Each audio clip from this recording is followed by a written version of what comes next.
This is our BB-ADJR adjustable unit. This unit is designed to expand from just under 33 inches to just over 61 inches in total width when mounted wall to wall. In this case, we will be installing this unit in an open-ended configuration which is allowable up to a maximum 36-inch spread. This particular installation will also utilize our BT17S, which is sold as an optional item, as the open-ended support point. Our first step is to spread the ADJR unit to the desired width. In this case, to the maximum width of 36 inches. You will note that there are pre-drilled 1/4 inch holes in 6 locations. These need to be drilled through, and then 1/2 inch by number 12 machine screws will be inserted and secured with nuts to the inside of the bench.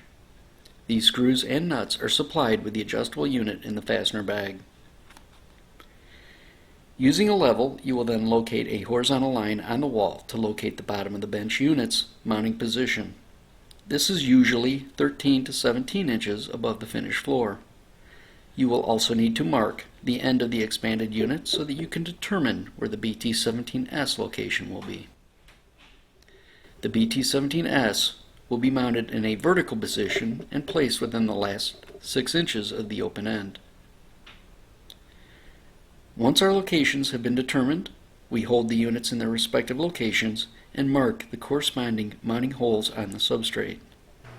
Place the units aside and using a 3/8 inch drill bit, drill through the substrate. If blocking or wood members are encountered, discard the hollow wall anchors and use the screws that are provided instead. After drilling the mounting locations, place the anchors, if used, in each hole and expand the anchors by tightening the machine screws until snug. Do not over-tighten. Remove the screws and place a small amount of caulk in and around the fastener sleeves to seal the wall penetration. Then replace the bench and BT17S and secure in place with the appropriate screws. Place a continuous bead of caulk along the top edge of the bench unit where it abuts the walls, and an additional amount of caulk over the fastener head if desired for additional water protection.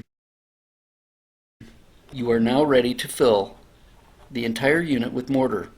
This is a very lean cement to sand ratio material, 4 parts sand to 1 part cement, with very little water added during blending. This material, once blended, is termed dry pack, floor, or deck mud. This is the same material that is generally used when installing a shower floor. You can use either a bulk sand with Portland cement added to it in the ratio mentioned of 4 parts sand to 1 part cement, or you can use a pre-bagged mix that is commercially available at ceramic tile dealers, most lumber yards and landscape supply houses, or at larger home improvement stores such as Lowe's or Home Depot. The material is usually kept in the masonry or bricklayers sections.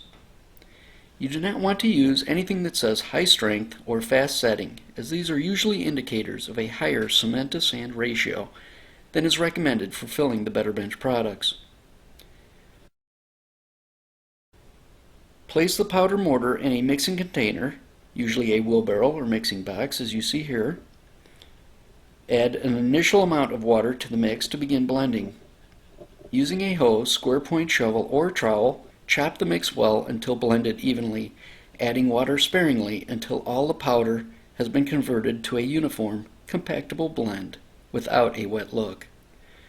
You will have the right consistency when you can pick up a handful of material, pack it into a ball, and it does not leave a wet residue on your hands. You may then pack this material tightly into the entire bench unit.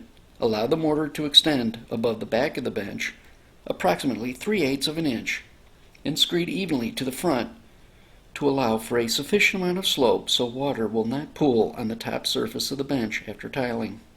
Fill the BT17S at this time with the same material. We find it easier to use a scrap of flat material or an extra trowel to act as a slip form while filling the vertical side. Merely place the flat material a couple of inches up from the bottommost point of the unit and pack the material behind nice and tight. Slide the form up